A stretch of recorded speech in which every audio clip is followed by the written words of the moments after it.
Your inner critic didn't disappear, it just got smarter, and here's how to beat it. This video is not for the girl who's just starting her self love journey. This is for the girl who has already done the work, read the books, healed the wound, grown through the chaos, and yet somehow still wakes up every morning fighting her own mind. Because that was me. 23 years old, going through the worst heartbreak of my life, the kind that makes you question everything about yourself. And somehow, during all that pain, I grew my Instagram from 10K to 100K. From the outside, it looked like I had everything together. And in a lot of ways, I did. I was showing up, I was growing, I was pushing through. But inside, the inner critic was still winning some days, and consistency felt like a war.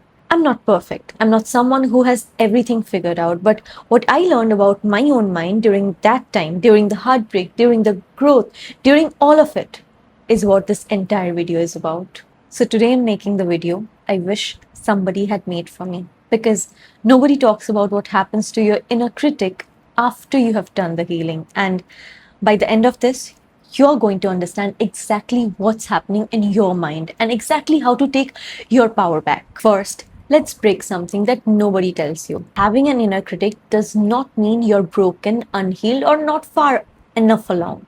It literally means you have a brain. Your brain's entire job is to keep you safe. That's it. It does not care about your growth. It does not care about your dreams. It just wants you to survive.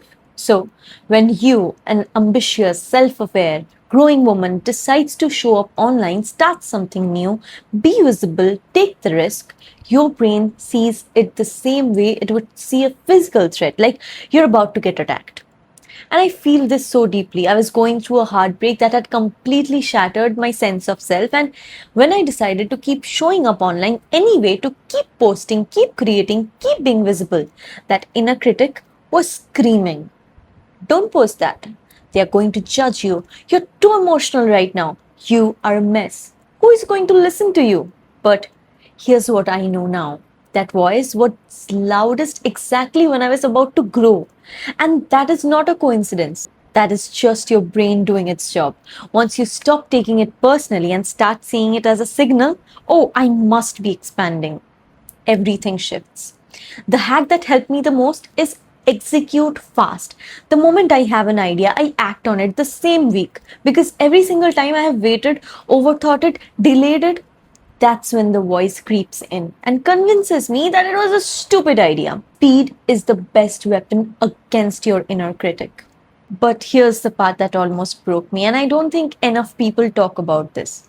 Your inner critic evolves with you. When I was deep in that heartbreak, my inner critic sounded like, "You weren't enough. That's why they left. You're too much. Nobody's going to stay." I recognized that voice. I worked on it and I kept showing up anyway. But then I grew. That 10K became 100K. And that voice did not disappear, it just changed clothes. Suddenly, it wasn't saying, "You're not enough anymore." It was saying, "Are you sure you can keep up with this? Maybe you just got lucky. You're only 23." What happens when people find out you're still figuring things out? And it stopped sounding like self hate, it started sounding like wisdom, like caution, like being responsible. And that is when it becomes truly dangerous, because you cannot even recognize it as enemy. You think it's your intuition, you think it's you just being realistic. I remember the period where I was exhausted, burned out, feeling like I was running on empty. And that voice told me to skip my routine, to pull back, to cancel the things I had committed to.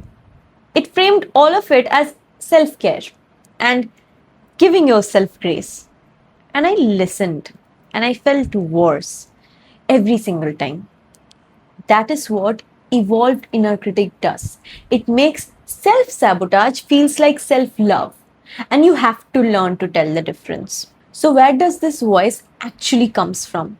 Two places. First, the voice around you growing up, the comments, the judgments, the things said about other people in your home, your family, your school. When you grow up around criticism of others, of you, of everything, you internalize it. It becomes the template for how you speak to yourself. Second, your own lived experiences. For me, it was the heartbreak, the relationship that made me feel like love was too much, like I cared too deeply, like being emotional was a flaw. Every one of those moments became evidence that my inner critic stored and saved and ready to pull out every time I tried to do something brave. But understanding where it came from, that is what finally allowed me to stop letting it define me. So, how do you actually deal with it? Method 1. And this one surprised me the most. The harshness of your inner critic is directly connected to how harshly you move through the world. After my heartbreak, I was bitter for a while. I judged a lot. I was hard on other people because I was hurting. And I didn't realize that every bit of that judgment was training my own brain to turn that same harshness on me. That shift changed everything. That shift that changed everything was choosing grace.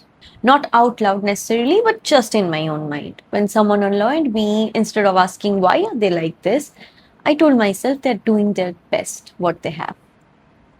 And actually, that quietened the inner critic in my head. Method 2.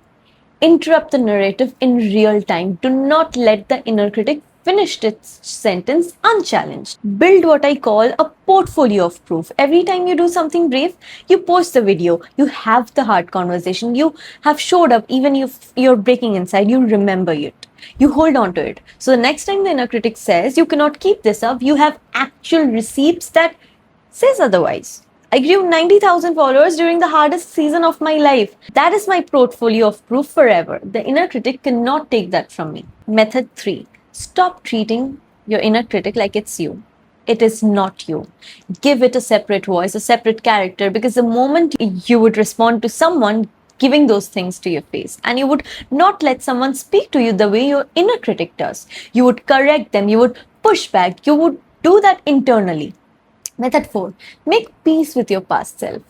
I spent time being ashamed of the girl I was during the heartbreak. The one who was mess behind the scenes while her follower account was climbing. Who was crying at night, posting in the morning. Who was trying to hold herself together while falling apart. But the moment I stopped rejecting her and started saying she was doing her best, she was in pain, she kept going anyway. And she got me here. My inner critic lost one of its biggest weapons because it cannot use your past against you if you have already made peace with it. Now, the practical part. 3 things you can start today. Homework 1. The identity page. Every morning, write in present tense as the woman you're becoming. Not the one saying, I want to be consistent, but I'm someone who shows up. I create because I have something real to say. I'm building something that matters. I do not stop. Do this before you check your phone, before you check your stats, before the world gets a chance to influence you how you feel about yourself that day. Homework 2. Inner child check-in. Find a photo of yourself as a little girl. Put it somewhere you see every day. On the days when the inner critic is loudest, when consistency feels impossible, when you feel like a fraud, look at her. You would never speak to her the way your inner critic speaks to yourself. Let that be your standard. Let that protect you. Homework 3. Become delusional. And I mean that with everything in me. Get so obsessed with yourself, your story, your potential that doubt genuinely does not get a seat at the table. Not because your life is perfect, but because you have figured it out, but because you have chosen yourself consciously, deliberately, to give your attention to the evidence that builds you up. I went through the heartbreak that could have ended everything, but I kept showing up anyway, right? That is why I am where I am. But because I chose every single day to show up, even when I wasn't feeling like. That is the only move. You do not wait until you feel ready. You do not wait until your inner critic goes quiet. You go anyway. You go anyway and you become her anyway. If this resonates with you, subscribe because this is exactly the kind of content I make here. Honest, real, for the woman who is already trying and just needs someone to remind her that trying every day is enough. I'll see you in the next one.